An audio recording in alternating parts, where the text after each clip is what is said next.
Good evening everyone. Ang aking report ay tungkol sa materialis na ginagamit sa paggawa ng proyekto. Mga supply at materialis na ginagamit sa paggawa ng proyekto. May iba't ibang materialis at supply na kinakailangan sa paggawa ng mga proyekto. Nabibilang dito ang ilang mga materialis sa hardware at mga gamit sa panghuling ayos o furnishing ng mga materyales na kinakailangan upang mabigyan ang proyekto ng isang magandang datos.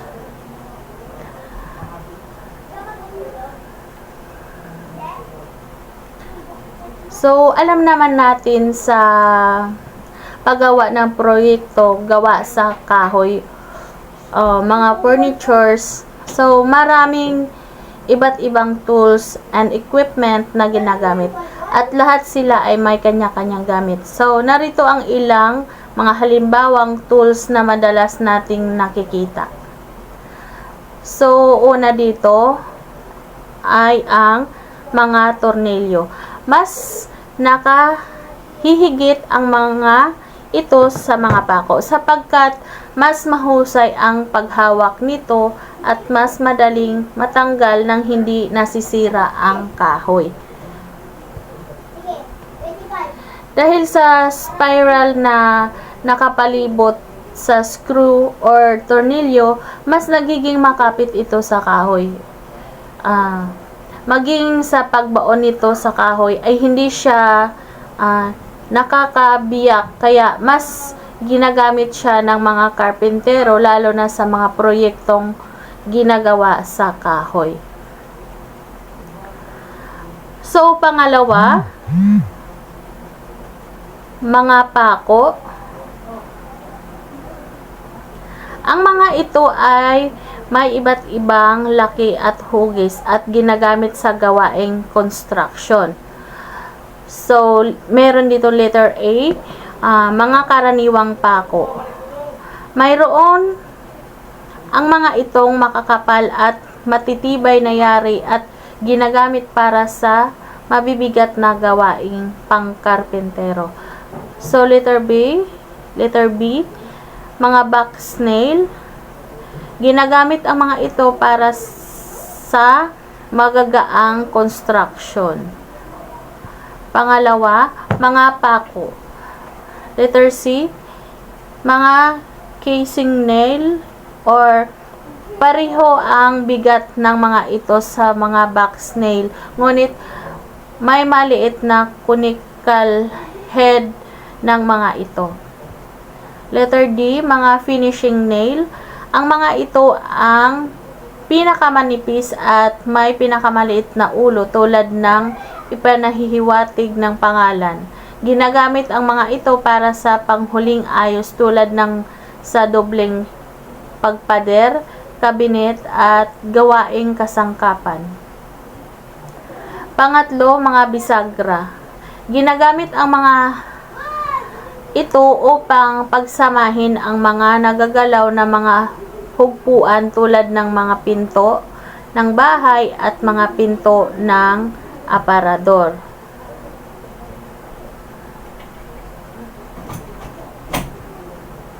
Panghuling ayos. Paggamit ng papel de liha upang pakinisin ang kahoy.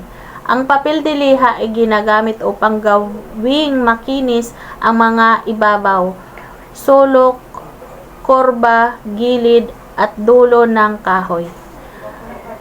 Meron dito tayong number 1. Ilagay ang iyong dust mask at siguraduhin nasa isang maayos at maaliwalas na lugar ka bago magsimulang magliha. Pangalawa, padaanan ang bagay gamit ang sanding block, gamit ang pantay na pressure. Pakinisin ayon sa butil ng kahoy. Pangatlo, kapag nag-aalis ng pintura o varnish mula sa kahoy, magsimula sa magaspang na papel de liha hanggang sa unti-unting gamitin ang pinong liha. Paglapat ng varnish ay isa sa mga mahusay sa pagpapatanggal sa ganda ng ibabaw ng kahoy dahil nagpapatibay ito, hindi tinatagusan ng tubig at lumalaban sa init. Narito ang mga hakbang sa paglalapat ng varnish.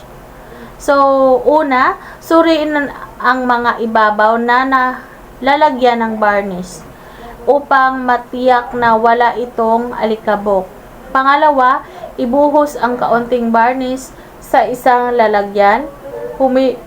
Pangatlo, pumili ng naaangkop na brush na gagamitin. Mas mainam ang mga mataas na kalidad na may mapipino at mahahabang buhok. So, pang-apat, ilapat ang varnish ayon sa direksyon ng mga butil ng kahoy. So, number 5, hayaang matuyo ang varnish. So, meron tayong iba't ibang kulay ng varnish.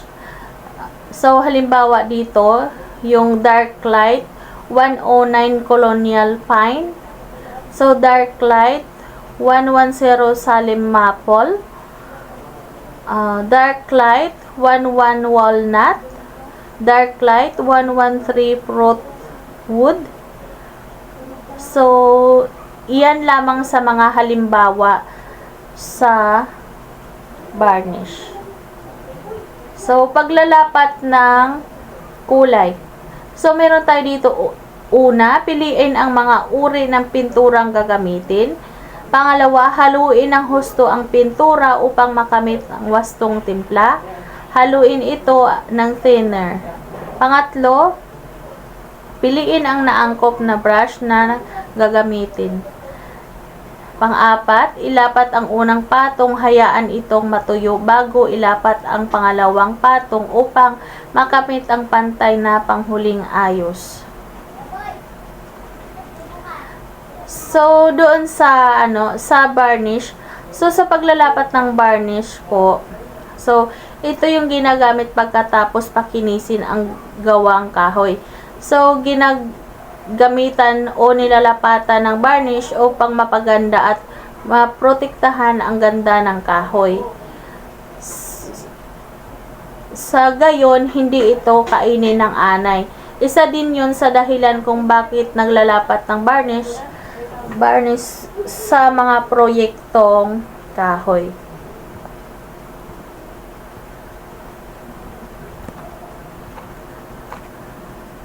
So, sa panghuli, mga maaring proyekto na gawaing kahoy. So, meron tayong halimbawa dito yung wooden stall.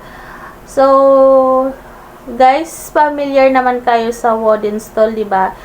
Halimbawa, yung sa may mga kainan sa palengke, di ba? Yung mga table doon na natutupi na kahoy. So, yun po yung example ng wooden stall.